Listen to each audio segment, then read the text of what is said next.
బాధితులకు ప్రభుత్వం అండగా ఉంటుంది. బాపట్ల జిల్లా చీరాల మండలం ఈపురపాలెంలో సుచరిత అనే 21 సంవత్సరాల యువతిపై అఘాయిత్యానికి పాల్పడి దారుణ హత్య చేసిన నిందితులను 48 గంటల్లో అరెస్టు చేయాలని హోంమంత్రి వంగలపూడి పోలీసులకు ఆదేశాలు జారీ చేశారు.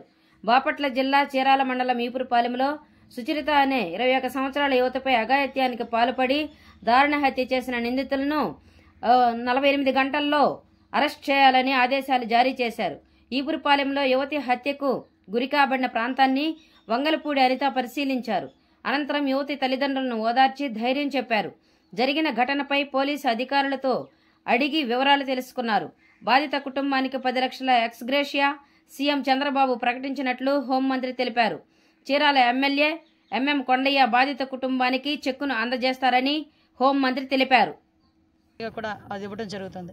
ఇవన్నీ పక్కన పెట్టండి, కానీ ఒకటి మాత్రం చెప్తున్నా, ఈరోజు గాంజా ఎంత దారుణంగా సిచ్యువేషన్స్ ఉన్నాయంటే నేను హోమ్ మినిస్టర్గా ప్రమాణ స్వీకారం చేసిన తర్వాత ఇంకా బాధ్యతలు తీసుకోకుండానే గాంజా మీద మేము దృష్టి పెట్టడం జరిగింది.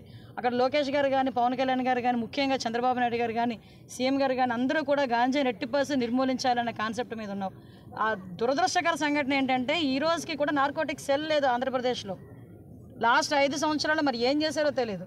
పక్కనున్న హైదరాబాద్లో గాంజాయి తాలూకా సిచ్యువేషన్స్ అంటే అక్కడ డ్రగ్స్ గాంజాయి ఉన్నా ఇక్కడ ట్రాన్స్పోర్టేషన్ అంతా ఇది కానీ అక్కడే గంజాయి సరఫరా జరిగే పరిస్థితులు కానీ అక్కడ అంత లేకపోయినప్పటికీ కూడా పక్కన తెలంగాణలో నార్కోటిక్ సెల్ అని ఉంది, కానీ ఈ రోజుకి కూడా ఇక్కడ నార్కోటిక్ సెల్ లేదు. కూడా ఈపురపాలెం విలేజ్లో ఈ సంఘటన జరిగింది. అమ్మాయి బహిర్భూమికని అక్కడికి వెళ్ళిన తర్వాత అక్కడ మార్నింగ్ 5:45కి వెళ్ళిన అమ్మాయి ఇంకా రాలేదని చెప్పి తల్లిదండ్రులు వెతుకులాటలో ఆ అమ్మాయి నిర్జీవంగా పడి ఉండటం, అది కూడా ఎలాంటి అచేతన స్థితిలో వాళ్ళు చూశారంటే ఏ తల్లిదండ్రులు కూడా చూడకూడని పరిస్థితిలో ఆ అమ్మాయిని అక్కడ ఐడెంటిఫై చేయడం జరిగింది. ఒంటి మీద నూలు పోగు కూడా లేకుండా అమ్మాయిని రేప్ చేసి చంపబడింది అన్నది ప్రాథమికంగా పోలీసులు కూడా ఇచ్చిన ఇన్ఫర్మేషన్. అమ్మాయి చంపబడిన తీరు కూడా చూస్తూ ఉంటే చాలా బ్రూటల్గా హత్య చేసిన సందర్భాన్ని కూడా మనందరం కూడా చూసాం. నిజంగా ఇలాంటి సంఘటనలు జరుగుతూ ఉంటే సభ్య సమాజంలో మనం ఉంటున్నామా లేకపోతే ఎక్కడైనా అటవీ ప్రాంతంలో ఉంటున్నామా అన్న విషయం అయితే మనకు ఒక్కొక్కసారి భయం అనిపిస్తుంది. అటవీ ప్రాంతాల్లో ఉన్న వాళ్ళైనా కనీసం నాగరికత తెలుసుకొని వాళ్ళు ప్రవర్తిస్తున్నారు తప్పించి ఇక్కడున్న చాలామంది నాగరికత తెలిసిన వాళ్ళు కూడా గంజాయి మత్తులో డ్రగ్స్ మత్తులో విచ్చలవిడిగా ప్రాణాలు కోల్పోతున్న ప్రాణాలు తీస్తున్న విధానం కూడా ఎంత బ్రూటల్గా తయారైందంటే దీన్ని ఎక్కడ మనం అరికట్టాలి అన్న సంగతి ఆలోచించుకుంటే నిజంగా ఒక్కొక్కసారి భయం వేస్తుంది కూడా. ఎందుకంటే నేను ఏం చెప్తున్నానంటే లాస్ట్ 5 ఇయర్స్ గవర్నమెంట్లోని కూడా విచ్చలవిడితనం గంజాయి విచ్చలవిడితనం విపరీతంగా పెరిగిపోయింది. చాలామంది అమ్మాయిలు ఇదే రకంగా హత్యలు చేశారు, మానభంగాలు చేశారు, అత్యాచారాలు చేశారు, అన్నీ జరిగినాయి. ఇప్పుడు మళ్ళీ అదే విధంగా ఈరోజు చీరాల మండలంలో ఇక్కడ కూడా మనకి ఆ సంఘటన జరగడం అనేది నిజంగా చాలా దురదృష్టకరం.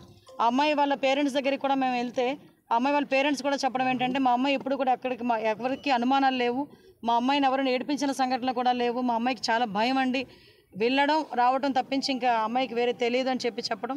అదే విషయాన్ని నేను ఎస్పీ గారితో నాకు అక్కడికి అసెంబ్లీ దగ్గర ఉండగానే నాకు తెలిసిన వెంటనే చంద్రబాబు నాయుడు గారు మన సీఎం గారికి తెలిసిన వెంటనే సీఎం గారు నాకు ఇన్స్ట్రక్షన్ ఇవ్వటం, మేము వెంటనే సిపి గారితో ఎస్పీ గారితో మళ్ళీ కలెక్టర్ గారితో కూడా ఈ విషయం గురించి క్లియర్ కట్గా ఇన్ఫర్మేషన్ తీసుకోవడం, అక్కడ నుంచి నేను వచ్చేలోపే మొత్తం ఇన్ఫర్మేషన్ తీసుకోవడం జరిగింది.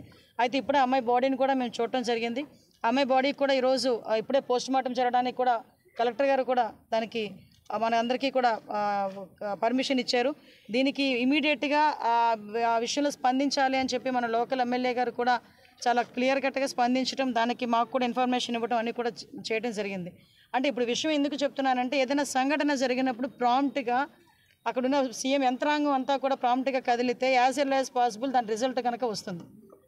ఈరోజు చంద్రబాబు నాయుడు గారు ఈ విషయం మీద స్పందించి ఇమీడియట్గా డీసీపీ గారిని కూడా పిలిపించుకొని డీసీపీ గారితో ఇన్ఫర్మేషన్ తెప్పించుకొని ఇక్కడ డిపార్ట్మెంట్ వాళ్ళకి కూడా ఇమీడియట్గా వాళ్ళకి ఇన్స్ట్రక్షన్ ఇవ్వడం జరిగింది. వితిన్ 48 అవర్స్లో ఎట్టి పరిస్థితుల్లోనే నిందితుడు ఎవరైతే ఉన్నారో వాళ్ళని పట్టుకొని తీరాల్సిందే. దీనికి ఎక్కడా కూడా వాళ్ళు ఎవరూ కూడా దాన్ని నిర్లక్ష్యం చేయడానికి ఎట్టి పరిస్థితి పనికిరాదు. అట్ ద సేమ్ టైం ఆ కుటుంబం కూడా చాలా పేద కుటుంబం. ఆ అమ్మాయి tailoring. Please subscribe Rahul news.